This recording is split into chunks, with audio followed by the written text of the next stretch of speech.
Hello' everyone, কি খবৰ সকলোৰে? আশা কৰিছো সকলোৰে খবৰ ভালে চলি আছে আৰু সকলোৰে প্ৰস্তুতি বহুত ধুনীয়াকৈ স্মুথলি চলি আছে। ঠিক আছে, ইতিমধ্যে আমি কেইটামান ভিডিঅ' দিলো আৰু তোমালোকে আশা কৰিছো তোমালোকে ভিডিঅ'টো চাই বহুত বেছি ভাল পাইছা। তো আজি আমাৰ নেক্সট ভিডিঅ'টো আহিব তোমালোকৰ ৰেচিঅ' এণ্ড প্ৰপৰ্চনৰ ওপৰত। টপ 10 মোষ্ট ইম্পৰ্টেণ্ট প্ৰশ্ন হয়। ঠিক আছে, তোমালোকে এই সিৰিজটো চাই থাকিবা। প্ৰতিটো টপিকৰ ওপৰত মই টপ 10 প্ৰশ্ন লৈ আহিম। তোমালোকে এনেকৈ প্ৰশ্ন স্কিপ নকৰিবা। ঠিক আছে, প্ৰতিটো প্ৰশ্ন চাই থাকিবা। সঁচাই কৈছো, এক্সাম ওৰিয়েণ্টেড কোৱেশ্চন হয়। তোমালোকে এক্সামত এনেকুৱা ধৰণৰ কোৱেশ্চন দেখিবলৈ পাবা। ঠিক আছে, তো আশা কৰিছো তোমালোকে ভিডিঅ'টো লাষ্টলৈকে চাই থাকিবা। ঠিক আছে, অকণমান চাগে মোৰ কেমেৰাৰ ছেটিংটো অকণমান বেয়া হ'ল। ঠিক আছে, এতিয়া চাগে ঠিক আছে। আৰু মোক এনেকুৱা লাগি আছে যে মোৰ ফেচটো এনেকৈ জ্বলি যোৱা যেন লাগিছে। তো অকণমান ছেটিংটো ঠিক কৰিব লাগিব, মই নাজানো কি হ'ল। ঠিক আছে, তো একো নাই, চাওঁ আমি ইয়াতে আমাৰ প্ৰথম প্ৰশ্নটো ইয়াতে কি আছে। তো আজিৰ ফাৰ্ষ্ট প্ৰশ্নলৈ আমি আগুৱাই আহিছো। যদি A:B দিয়া আছে, কি যদি A:B কিমান দিয়া আছে 5:6 আৰু B:C কিমান দিয়া আছে B:C মোৰ দিয়া আছে 6:7। তো মই যদি A, B, C ৰ ডাইৰেক্ট ভ্যালু উলিয়াবলৈ যাওঁ তেতিয়াহ'লে মোৰ কি কৰিব লাগিব? ইয়াতে চোৱা, B ৰ ভ্যালুটো কমন আছে। B ইয়াতে দুটা ঠাইতে আছে, তো B ৰ ভ্যালুটো কমন আছে। তাৰ মানে দুটা ঠাইতে মোৰ B ৰ ভ্যালুটো সেম থাকিব লাগিব। ঠিক আছে, সেম থাকিব লাগিব মানে কি, ইন দি সেন্স ইয়াতে সেম অলৰেডি আছে, তেনেহ'লে মোৰ সুবিধা হ'ল। তেনেহ'লে এইটোক মই যদি ইয়াতে লিখি দিওঁ A:B:C, তেনেহ'লে কি হৈ যাব 5:6:7। এতিয়া কথাটো হ'ল, তোমাক কি উলিয়াব দিছে? A plus B is to B plus C is to C plus A। একেবাৰে ধুনীয়া প্ৰশ্ন, চিধা চিধি কথা। আসাম পুলিচ কনষ্টেবল 2022 এইটো প্ৰশ্ন আহিছিলে। ঠিক আছে, তো এইটো কি হ'ব? ইয়াতে A ৰ ভ্যালু কিমান 5, B ৰ ভ্যালু আছে 6, C ৰ ভ্যালু আছে 7। এতিয়া তুমি ধুনীয়াকে লাহেকে এনেকে কৈ দিব পাৰা A ৰ ভ্যালু 5 প্লাস B ৰ ভ্যালু কিমান আছে 6। 5 plus 6 is to 6 plus C ৰ ভ্যালু 7 is to 7 plus 5। এইটো কিমান আহিব? 11 is to 6 আৰু 7 প্লাস কৰিলে 13 is to 7 আৰু 12 প্লাস কৰিলে 12। 11 is to 13 is to 12। 11 is to 13 is to 12। Option number B is the correct answer. আশা কৰিছো সকলোৱে ধুনীয়াকে বুজি পাইছে, একেবাৰে ইজি প্ৰশ্ন আছিলে।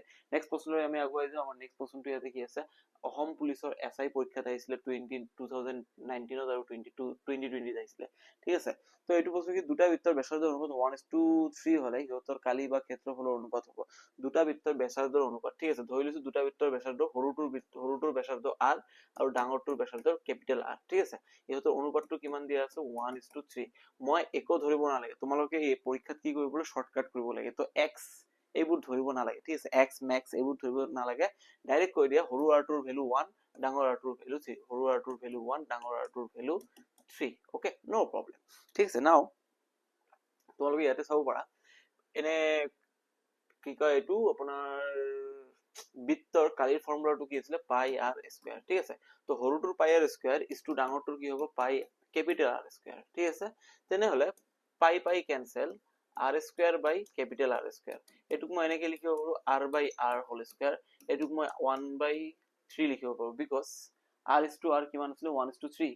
তেনেহলে এইটো মানে কি? একচুয়ালি এইটো মানে কি, r বাই কেপিটেল R ইকুৱেলস টু 1/3। তেনেহলে r বাই এইটো 1/3 লিখি এইটো স্কয়াৰ কৰি দিব পাৰি। স্কয়াৰ কৰিলে 1 স্কয়াৰ মানে 1 থাকিব, 3 স্কয়াৰ মানে 9 হ'ব। এইটো মানে হয় 1:9। Option number C is the correct answer. বহুত স্পিডত গৈ আছো, কাৰণ তোমালোকে জানা এতিয়া ধুমুহাৰ দিন, বেটাৰী কাৰেণ্টটো ইলেক্ট্ৰিচিটিটো নাথাকে, কিন্তু বেটাৰী চাৰ্জ হয় ইমান নাথাকে। তথাপিও মই সঁচা কথা কৈছো, টু বি অনেষ্ট, মই ইনভাৰ্টাৰৰ দিনত অকণমান চাৰ্জ হৈছে বেটাৰীটো, সেই চাৰ্জাৰে ভিডিঅ'টো বনাই আছো। ঠিক আছে, তোমালোকৰ কাৰণে, কেৱল মাত্ৰ তোমালোকৰ কাৰণে। তো ভিডিঅ'টো পুৰা চাই ল'বা হা, টাইম ৱেষ্ট নকৰিবা। নেক্সট প্ৰশ্নলৈ আমি আগুৱাই যাওঁ। অসম পুলিচৰ SI আহিছিল কিমান চনত? 2020 চনত। কি আছিল? 60 লিটাৰ এটা মিশ্ৰণত গাখীৰ আৰু পানীৰ অনুপাত হৈছে 2:1। গাখীৰ আৰু পানীৰ অনুপাত কি কৈছে? গাখীৰ আৰু পানীৰ অনুপাত। গাখীৰ আৰু পানীৰ অনুপাত, মিল্ক ইজ টু পানী, ৱাটাৰ। এইটো ইজ টু কিমান আছে? 2:1। ঠিক আছে, যদি এই অনুপাতটো 1:2 কৰিব লাগে, তেনেহলে কিমান লিটাৰ পানী যোগ দিব লাগিব? ইয়াতে চোৱা, টোটাল কিমান আছিলে? 60। তাৰে 2 ভাগ, টোটাল কিমান ভাগ কৰিছে? 3 ভাগ। 3 ভাগ কৰিলে এটা ভাগত কিমানকে পৰিব? 20 কে পৰিব। ঠিক আছে, 20 কে, কিয়নো দুভাগ আৰু এক ভাগ, 3 ভাগ। 60 যদি তুমি 3 ভাগ কৰা 20 কে আহিব। ঠিক আছে, এতিয়া 2:1 বুলি কৈছে, এটা দুভাগ, এটা ভাগত 20, দুভাগ ললে কিমান হ'ব? 40 ইজ টু এটা ভাগত কিমান থাকিব? 20। ওকে, এতিয়া প্ৰথমে তেনেহলে মিল্ক কিমান আছে? 40 লিটাৰ, আৰু ৱাটাৰ কিমান আছে? 20 লিটাৰ। ঠিক আছে, যদি এই অনুপাতটো 1:2 কৰিব লাগে, এতিয়া কি কৰিব লাগে যে গাখীৰ 1 কৰিব লাগে, গাখীৰৰ ভাগ কিমান কৰিব লাগে 1 কৰিব লাগে, আৰু তোমাৰ ৱাটাৰৰ ভাগ কিমান কৰিব লাগে 2 কৰিব লাগে। এতিয়া ইয়াক যদি মই 1 বনাই দিওঁ তেনেহলে 2 কাৰ সমান হ'ব? 2 হ'ব 80, কাৰণ মিল্কক 1 বনাব লাগে, মিল্কক 1 বনাব লাগে মানে 140 ৰ সমান, তেনেহলে 2 কাৰ সমান হ'ব লাগিব? 80 ৰ সমান হ'ব লাগিব। তেনেহলে ৱাটাৰ কিমান লিটাৰ থাকিব লাগিব? 80 লিটাৰ থাকিব লাগিব। মোৰ ওচৰত অলৰেডি কিমান ৱাটাৰ আছে? 20 লিটাৰ। তেনেহলে ইয়াৰ লগত আৰু কিমান যোগ দিব লাগিব? 60 litre. Option number D is the correct answer. আশা কৰিছো তোমালোকে ইমান দূৰলৈকে ইজিলি বস্তুটো বুজি পাইছা। নেক্সট প্ৰশ্নলৈ আমি আগুৱাই যাওঁ। আমাৰ নেক্সট প্ৰশ্নটো কি আছে? দুটা সংখ্যাৰ অনুপাত 7:11। ঠিক আছে, দুটা সংখ্যাৰ অনুপাত কিমান আছে? 7:11। যদি প্ৰতিটো সংখ্যাত লগত 7 যোগ কৰা হয় তেন্তে নতুন অনুপাত হ'ব 2:3। ঠিক আছে, দুটা সংখ্যাৰ অনুপাত কিমান দিয়া আছে? 7:11, 7:11। ঠিক আছে, আৰু যদি প্ৰতিটো সংখ্যাৰ লগত 7 যোগ দিয়া হয় তেনেহলে নতুন অনুপাত কিমান হ'ব? নতুন অনুপাত হ'ব 2:3, 2:3। তেনে সংখ্যা দুটা কি কি? তেনেহলে সংখ্যা দুটা কি কি? একেবাৰে ধুনীয়া প্ৰশ্ন হয় এইটো। ঠিক আছে, কি কৰিব লাগিব তোমালোকে ডাইৰেক্টলি ইয়াতে বুজিব লাগিব। ঠিক আছে, চোৱা 7 ৰ পৰা 2 হৈছে, ইয়াতে 11 ৰ পৰা 3 হৈছে। গ্যাপটো কিমান আছে? 7 ৰ পৰা 2 হবলৈ গ্যাপ আছে 5, 7 ৰ পৰা 5 গ্যাপ আছে। 11 ৰ পৰা 3 হবলৈ হলে গ্যাপ থাকিব 8, গ্যাপ দুটা সেম নাই। তেনেহলে কি কৰিব লাগিব? প্ৰথমে গ্যাপ দুটা সেম বনাব লাগিব। গ্যাপ দুটা সেম বনাবলৈ ইহঁতৰ গ্যাপ কিমান আছে? 4, আৰু ইহঁতৰ গ্যাপ কিমান আছে? 1। এইটোক আমি 4 দি মাল্টিপ্লাই কৰিম। 4 দি মাল্টিপ্লাই কৰিলে কিমান হ'ব? 4 2 গুণ 8 4 3 গুণ 12। ঠিক আছে, আৰু ওপৰত কিমান থাকিব? 7:11। এতিয়া চোৱাচোন 7 ৰ পৰা 8 লৈকে গ্যাপ কিমান বাঢ়িল? 1।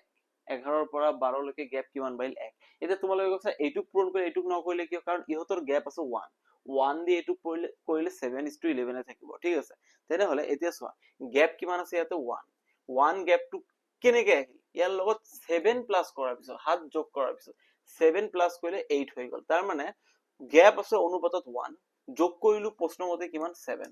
তেনেহলে 7 কাৰ সমান হ'ব? 1 যদি 7 ৰ সমান হয় তেনেহলে 7 কাৰ সমান হ'ব? 7 হ'ব 49 ৰ সমান। 1 7 ৰ সমান 7, 7 7 গুণ 49। তেনেহলে 11 কাৰ সমান হ'ব? 11 কিমান সমান হ'ব? 11 into 7 কিমান হ'ব? 77। তেনেহলে সংখ্যা দুটা, এটা 49, এটা 77। ঠিক আছে, সংখ্যা দুটা কি কি? অপশনটো অকমান ভুল হৈ আছে। সংখ্যা দুটা, এটা 49 হ'ব, এটা 77 হ'ব। অপশন দুটাত অকমান গণ্ডগোল আছে। ঠিক আছে, আশা কৰিছো তোমালোকে ধুনীয়াকে বস্তুটো বুজি পাইছা। এনেকে কৰিব লাগিব আৰু। ঠিক আছে, নেক্সট প্ৰশ্নলৈ আমি আগুৱাই যাওঁ। আমাৰ নেক্সট প্ৰশ্নটো কি আছে ইয়াতে? ঠিক আছে, তাৰপিছত কি হৈছে? যদি x:y 3:4 হয় আৰু তেনেহলে এইটো উলিয়াই দিয়া। একেবাৰে ধুনীয়া এনেকা টাইপৰ প্ৰশ্ন দেখা দিয়ে। অসম পুলিচৰ কনষ্টেবল পৰীক্ষাত কিন্তু এনেকা প্ৰশ্ন বহুত দেখা দিয়ে। ঠিক আছে, x:y = 3:4। একো নাই, x ৰ ভ্যালু 3, y ৰ ভ্যালু 4, বাকি একো কষ্ট কৰিব নালাগে।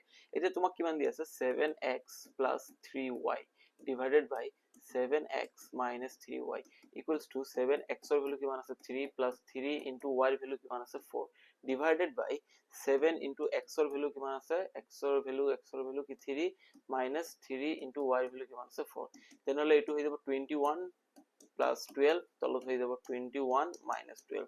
এইটো কিমান হৈ যাব? 21 plus 12 তোমালোকৰ হৈ যাব 33, আৰু তলত হৈ যাব মাইনাস কৰিলে 9। ঠিক আছে, 3 ৰে কাটিলে 11, 3 ৰে কাটিলে 3, 11:3, 11:3, 11:3। Option number A is the correct answer.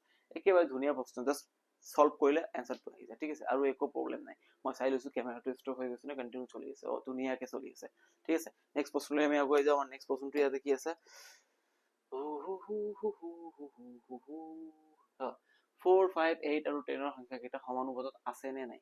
চোৱা কৈছে 4 5 8 আৰু 10 এই সংখ্যা কেইটা সমানুপাতত আছে নে নাই এইটো চেক কৰিব লাগে। এইটো চেক কৰিবলৈ হলে আমি কি কৰিব লাগিব? একেবাৰে মানে সহজ বুদ্ধি। সমানুপাতত আছে নে নাই এইটো চেক কৰিবলৈ হলে আমাৰ কি কৰিব লাগিব? লাষ্টৰ দুটা পূৰণ কৰিব লাগিব আৰু মাজৰ দুটা পূৰণ কৰিব লাগিব। কৰি দিয়া। ঠিক আছে, কি কৈছে? 4 5 8 10 লাষ্টৰ দুটা মানে ফাৰ্ষ্টৰটো আৰু লাষ্ট মানে কৰ্নাৰৰ দুটা মানে প্ৰথমটো আৰু লাষ্টৰটো। 4 পূৰণ 10 কৰিলে কিমান হ'ব? 4 পূৰণ 10 কৰিলে কিমান হ'ব? 40, আৰু মাজত দুটা পূৰণ কৰি দিয়া 5 পূৰণ 8 কৰিলে কিমান হ'ব? 40। এই ভ্যালু দুটা সেম আহিছে? ইয়েস, তুমি কবা স্যার সেম আহিছে, তেনেহলে সমানুপাতত হয় আছে। ঠিক আছে, যদি সেম নাই সমানুপাতত নাই। ধুনীয়া প্ৰশ্ন, ধুনীয়াকে তোমালোকে বুজি পাইছা। আশা কৰিছো তোমালোকক ইমান দূৰলৈকে একো প্ৰবলেম হোৱা নাই, ইজিলি কভাৰ কৰি ল'ব পাইছা। ঠিক আছে, এতিয়া নেক্সট প্ৰশ্নলৈ আমি আগুৱাই যাম।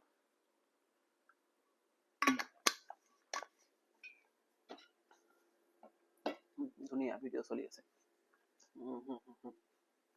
নেক্সট প্ৰশ্নলৈ আমি গৈ যাওঁ। আমাৰ নেক্সট প্ৰশ্নটো কি আছে, দুটা সংখ্যাৰ অনুপাত 3:4 আৰু সিহঁতৰ যোগফল 420, তেনে সংখ্যাটোৰ উত্তৰ কিমান হ'ব? ঠিক আছে, দুটা সংখ্যাৰ অনুপাত 3:4, দুটা সংখ্যাৰ অনুপাত 3:4 আৰু সিহঁতৰ যোগফল 420, সিহঁতৰ যোগফল 420, তেন্তে সৰু সংখ্যাটো কিমান? দুটা সংখ্যাৰ যোগফল মই ইয়াতে যোগ কৰিলে কিমান পাম? 7, 3 + 4 কৰিলে 7, এই 7 টো কাৰ সমান? প্ৰশ্ন মতে 420 সমান। সংখ্যা দুটাৰ যোগফল। এতিয়া বহুতে নাটক কৰিব 3x 4x, stop brother, don't do this, একো কৰিব দৰকাৰ নাই। তেনেহলে এই দুটা যোগ কৰিলে কিমান পোৱা যাব? 7, আৰু 7 কাৰ সমান হ'ব? 420 সমান হ'ব। ঠিক আছে, তেন্তে কৈছে সৰু সংখ্যাটো কিমান? সৰু কোন? 3, তেনেহলে 7 যদি 420 সমান হয়, 3 কাৰ সমান হ'ব? 420 ক মই 7 দি ডিভাইড কৰিম, পূৰণ 3 দি কৰিম। 7 দি 1 ডিভাইড কৰিলে কিমান হ'ব? 60, 60 পূৰণ 3 কিমান হ'ব? 180। Option number A is the correct answer. ধুনীয়া প্ৰশ্ন, এনেকুৱা টাইপৰ প্ৰশ্ন কিন্তু পৰীক্ষাত দেখা দিয়ে। Be careful, work hard and make your dream comes true. ঠিক আছে, ধুনীয়াকে। 15:20 সমতুল্য অনুপাতটো, সমতুল্য অনুপাতটো মানে ভেলুটো সেম। ঠিক আছে, মানে 15:20 যিমান ভেলু দিব, সেই সমতুল্য অনুপাতটো সিমানেই ভেলু দিব। ঠিক আছে, ইয়াতে কিমান দিছে? 15:20, 15:20, এইটোক মই কি লিখিব পাৰো? 15/20। তেনেহলে 5ৰে কাটিলে হ'ব 3, 5ৰে কাটিলে হ'ব 4, তাৰ মানে আলটিমেটলি ৰিজাল্টটো কিমান? 3:4। Option number A is the correct answer. একেবাৰে ধুনীয়া ইজি প্ৰশ্ন আছিলে, কিছুমান ইজি প্ৰশ্ন দিব লাগে পৰীক্ষাত, মেবি আহি যাব পাৰে। আশা কৰিছো তোমালোকে ইমান দূৰলৈকে বুজি পাইছা। নেক্সট প্ৰশ্নলৈ আমি আগুৱাই যাওঁ। আমাৰ নেক্সট প্ৰশ্নটো কি আছে? কি কৈছে ইয়াতে? কৈছে 4, 16, 7 আৰু চতুৰ্থ সমানুপাতিক সংখ্যাটো নিৰ্ণয় কৰা। ঠিক আছে, 4 কৈছে, 16 কৈছে, 7 কৈছে, চতুৰ্থটো আমি নাজানো। মই অকনমান আগতে কৈছো, যদি সমানুপাতত থাকে তেনেহলে কৰ্ণাৰত দুটাৰ পূৰণফল, এই কৰ্ণাৰত দুটাৰ পূৰণফল আৰু মাজত দুটাৰ পূৰণফল সমান হ'ব। তেনেহলে 4 × x কৰ্ণাৰত দুটাৰ পূৰণফল কাৰ সমান হ'ব? 16 × 7। ঠিক আছে, এতিয়া 4 এইফালে পূৰণ হৈ আছে, সেইফালে গলে কি হ'ব? 16 × 7 আছে, সেইফালে গলে কি হ'ব? হৰণ। 4ৰে হৰলক কাটিলে 4, 4 পূৰণ 7 কিমান হ'ব? 28, তাৰ মানে x ৰ ভ্যালু মানে চতুৰ্থ সমানুপাতটো কিমান হ'ব? 28। Option number B is the correct answer. কি ধুনীয়া ধুনীয়া প্ৰশ্ন, একেবাৰে ইজি প্ৰশ্ন। পৰীক্ষাত এনেকুৱা প্ৰশ্ন আহিলে তোমালোকে জাস্ট ফালি আহিব লাগিব, একেবাৰে ইজি প্ৰশ্ন দেই, যাতে মিছ নহয়, চিধা কথা কৈছো। ঠিক আছে, নেক্সট চোৱা, ইয়াতে আমাৰ নেক্সট কি আছে? দুজন ব্যক্তিৰ আয়ৰ অনুপাত 9:7, দুজন ব্যক্তিৰ ইনকামৰ অনুপাত কিমান আছে? 9:7। এজনে 9 টকা ইনকাম কৰে, এজনে 7 টকা ইনকাম কৰে। ঠিক আছে, আৰু আয়ৰ পাৰ্থক্য 2000 টকা, আৰু ইহঁতৰ মানে ইনকামৰ পাৰ্থক্যটো কিমান? 2000 টকা, মানে এজনে 2000 টকা বেছি ইনকাম কৰে, এজনে 2000 টকা কম ইনকাম কৰে। ওকে, নো প্ৰব্লেম। তেন্তে অধিক আয় কৰা ব্যক্তিজনৰ আয় কিমান? 9:7 আছে, ইহঁতে অধিক আয় ই কৰি আছে, কম আয় ই কৰি আছে। ইহঁতৰ পাৰ্থক্য কিমান? ইহঁতৰ পাৰ্থক্য মই কম 9 - 7 2, আৰু প্ৰশ্ন মতে এইটো কাৰ সমান? 2000 টকাৰ সমান। ঠিক আছে, তেনেহলে 9 কাৰ সমান হ'ব? 2000ক মই 2ৰে ভাগ কৰি দিম, পূৰণ 9ৰে পূৰণ কৰি দিম, 2ৰে 2000 কাটিলে কিমান? 1000, 1000 পূৰণ 9 কিমান হৈ যাব? 9000। তাৰ মানে এজনে 9000 টকা আয় কৰে আৰু এজনে 7 মানে 7000 আয় কৰে। অধিক আয় কোনে কৰে? 9000। Option number A is the correct answer. একেবাৰে ইজি প্ৰশ্ন, ধুনীয়া প্ৰশ্ন, পৰীক্ষাত আহিলে ফালিব লাগিব, ফালিব লাগিব, ফালিব লাগিব।